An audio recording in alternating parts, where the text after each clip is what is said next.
second. Well, welcome to another lesson. And now, as promised, this time I'm going to show you how to have fun with some of the patterns that we studied last lesson. Just to refresh our memory, in the last lesson we looked at fingering patterns and some of the theory behind it that you can use for major chords, minor chords, octaves, and octaves with using the fifth with the octave as well. So today we're going to actually look at how to use some of this stuff. I have some backing tracks which I will make available to you, for you, to you for practicing with.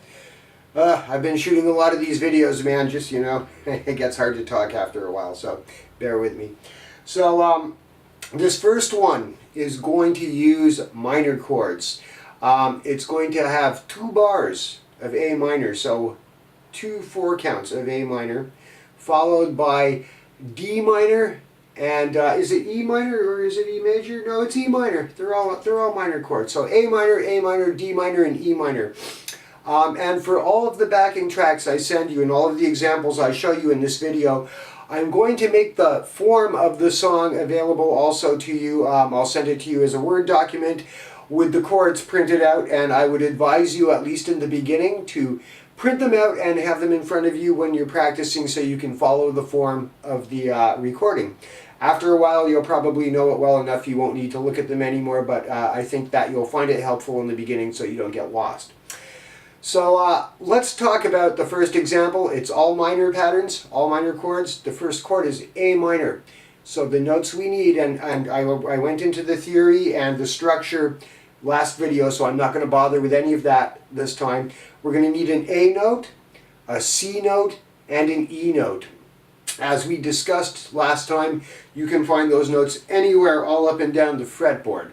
I'm going to choose this A note here, this C note here, and this E note here. So 5th fret of E string for the A, 3rd fret of the A string for the C, and 2nd fret of the D string for the E.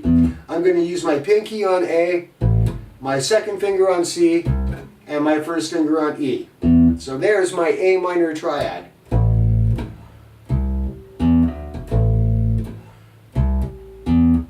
For D minor, we need the notes D, F, and A. I'm actually going to move the whole pattern next door and do the same thing. Like that. So D with my pinky on fret 5 of the A string, F with my 2nd finger on the 3rd fret of the D string, and A with my 1st finger on the 2nd fret of the G string. And for the E minor, I'm not going to use any pattern at all. I'm just going to hit an E note. Let's see how this sounds. You actually heard how it sounds in the intro to the video, but I was having so much fun playing it. I'm going to do it again. Here we go.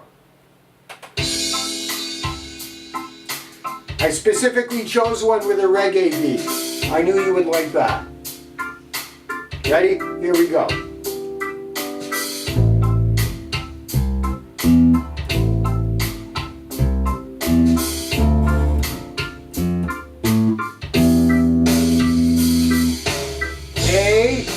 C, E, A, C, E, D, F, A, E. Now I want to point out something here.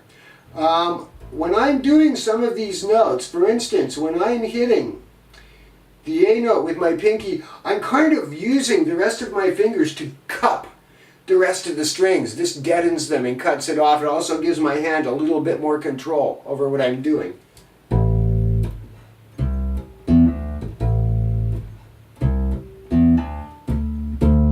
Same thing here when I'm using my pinky for the D note.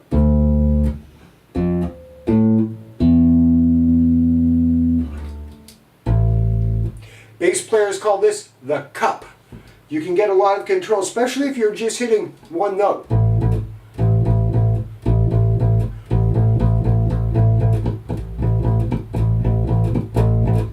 The There's another thing you'll see me do in this video, and that is hitting a dead note, like this. This is a very useful technique that you're going to want to learn. It helps keep the timing, and it adds a little bit of punctuation. So what I'm doing here is, I've got my finger on the note, but I'm not really holding it down. It's not pressing down to the fretboard. My grip is relaxed. So when I hit it, I'm just getting a dead note. It's making a kind of a thumping sound, right? Percussion.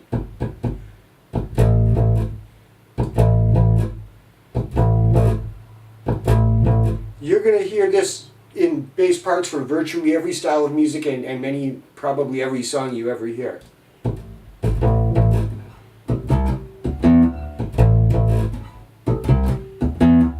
Just like that.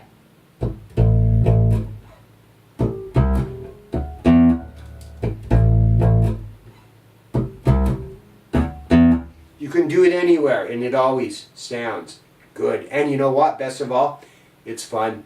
It's fun. So try it. You'll like it, I guarantee. Once you start doing it, you'll never stop. So, A minor. A minor again. D minor. And E. Now, there's another thing I'm going to point out. I'm going to do something different this time. Watch and see if you catch it. And wait for it to come around again.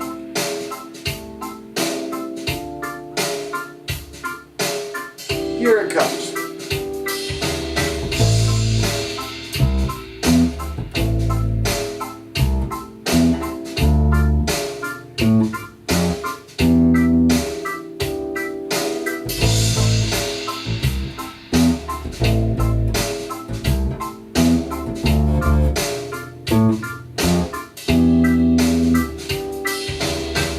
Did you catch it? Well, if you were going to say I hit some notes twice, you'd be right, but that wasn't it. And just to illustrate, yeah, sure, you can hit some notes twice, especially the notes you want to emphasize, like the beginning of that A minor. So I'm hitting the root twice, but the other notes only once. But when I played the D minor, instead of going root, third, fifth, I went root, fifth, third. And then to my E. There's two reasons for this. First reason is, you don't have to play the pattern in order. Not by any means. You can mix it up as you want.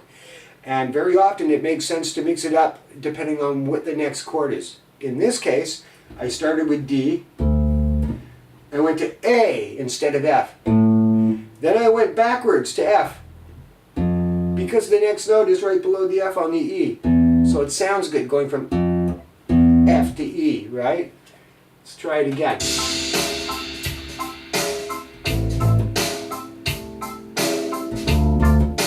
It's coming.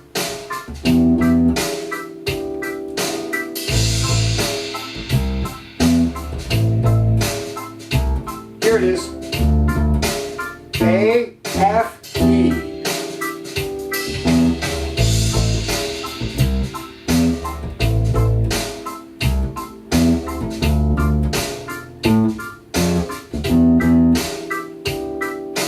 So you don't have to play the patterns in order. In fact, most of the time you shouldn't. Mix them up. Get creative with them. Have fun with them. That's how you find things, man. That's how you discover cool stuff, is by trying things, right? So try different things. Have fun. So there's the minor one. Let's look at the major one.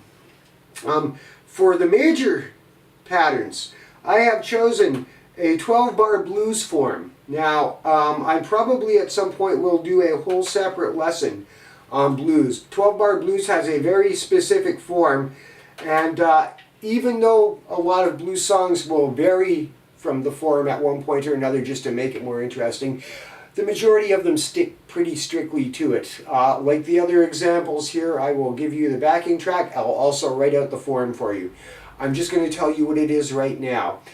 This is going to be in the key of A major. So we're going to have an A major chord, a D major chord, and an E major chord. The notes for A major are A the root, C sharp the major third, and E, the fifth. We're going to use our major pattern that we learned last video. For D, we're going to go right next door on strings 5 and 4 and do the same thing. D, F sharp for the major third, and A for the fifth. And for the E chord, well, if this is D, all you have to do is move everything up one whole step or 2 frets, and you've got E.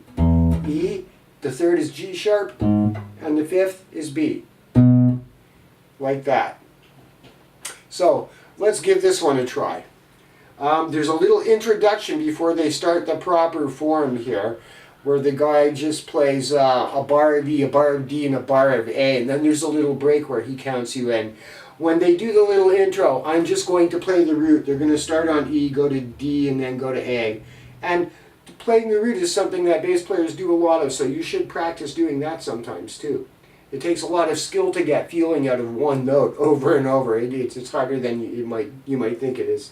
I'm not going to try too hard for that right now, though. Here we go.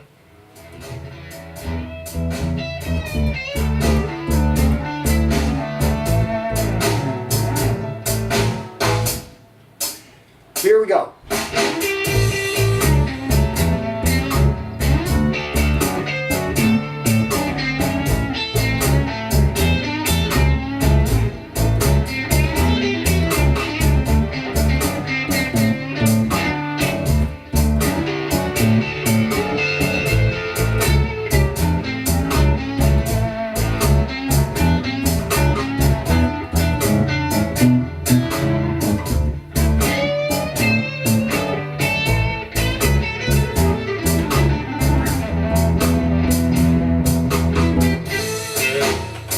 Now you might notice that I played those notes all very staccato,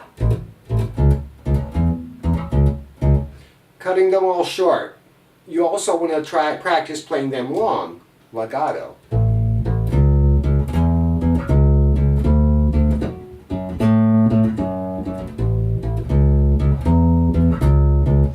A very effective thing to do is to play them staccato once or twice and then open it up. It creates a big feeling of openness underneath the rest of the band. It can kind of kick things up another level, even though you're still playing the same notes with the same feel and the same timing. It's just that simple change in articulation that can make a huge difference in the way it sounds and feels. I'm also, the next time I play this, I'm going to start working in the octave on some of these.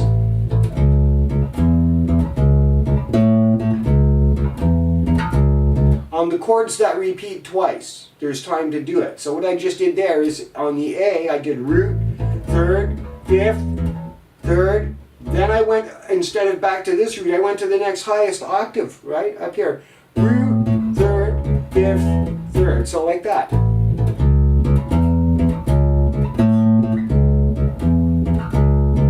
I save that for when the chord is more than one bar. So we're going to play through this again, and I'm going to put some of those ideas into play. So take a look here. Let's check it out. I have to wait for it to come around. Actually, I don't. I can start over. Yeah, why should we wait for him, huh? What did he do for us? Okay. Here we go. Just going to back it up a bit so we can count into it. All right, let's go.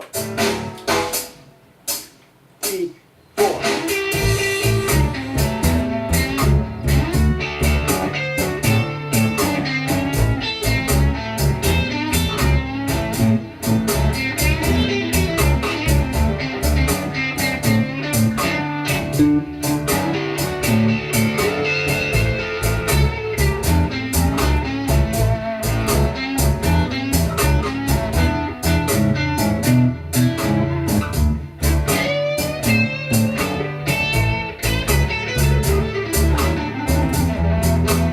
Now legato.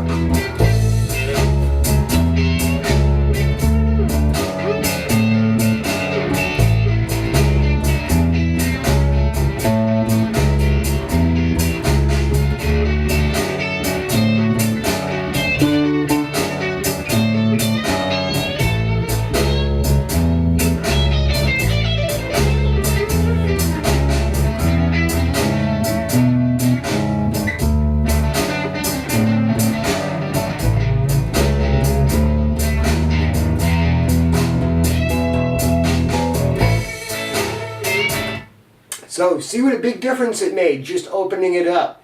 And at the end, when it goes to the E chord, I was just doing what's called pedaling. I got the high E and the low E, as we discussed in our previous lesson, the octaves. Okay, so that's a minor example and a major example. We're going to have one more before we finish this video. Uh-oh. This guy doesn't know when to stop, huh? So for the final example, we're going to have major and minor chords in there. We're going to have E minor, C major, D, G major, and D major. Let's see, what was I doing with this one before? All the other ones have scared it out of my head now. Let me see if I can remember it.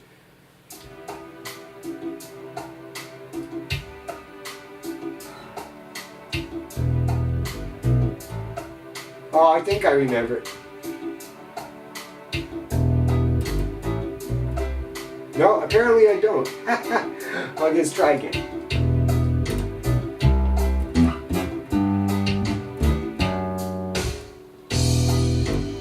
This one's a little quiet. Let me turn it up a little bit.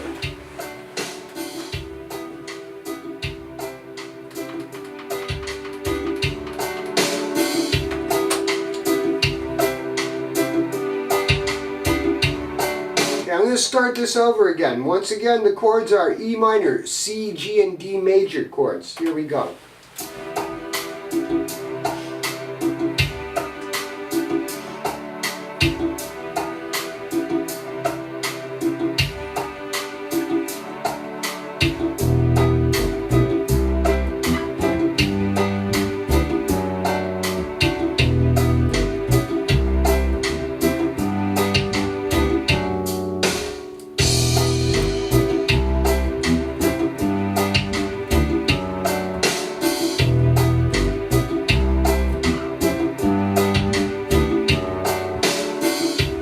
So that's nice, man. That's a nice chord progression to play over. So what I'm doing here, you may have noticed that I'm only playing partially what are recognizable to you as some of the patterns we've gone over. But for the E minor, I've got the root, the E.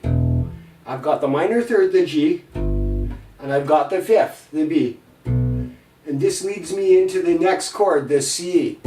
See, so this is what's called a leading tone. I'm approaching the next chord, the C chord, from 1/2 step below. And the note that I'm coming from just happens to be the fifth of the previous chord. So the E minor, root, minor third, fifth, to root of the C chord. Now here's the major third of the C chord. Now the fifth of the C chord would be a G note. It's also the root of the next chord, the G. So I don't want to just jump to that. I want to get to it in a more interesting way. In a more interesting way is what I meant to say. So C the root, E the major third. I'm going to throw this F sharp note in. Once again, leading tone. And in this case, the F sharp is part of the key that we're playing in the key of E minor. Don't worry about whether you knew that or not, or what it means right now. We're going to discuss key signatures in a different lesson, but just satisfy yourself by believing me when I tell you that this note works in this song. You'd be able to tell if it didn't. So C, E, F sharp to G. Now, G, I'm going to leave out the third, the B. I'm going to include the fifth, the D. So I go from G to D, the fifth of the G chord.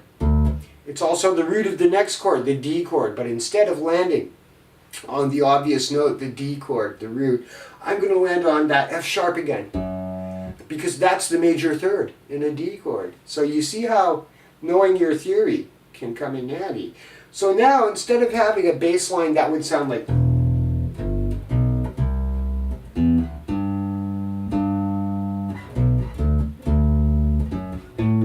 I've got something that sounds a little bit more melodic.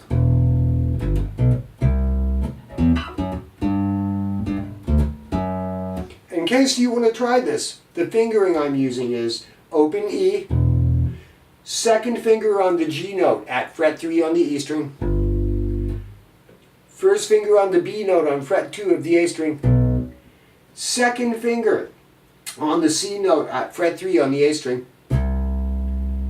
First finger on the E note on fret 2 of the D string.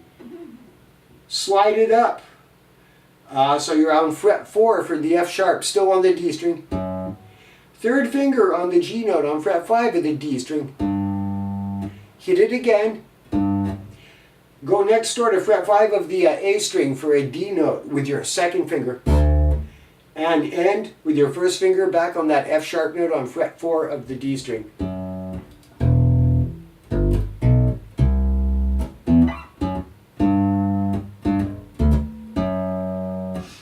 And, you know, try playing it like we discussed, staccato and legato. Let's try it. Here we go.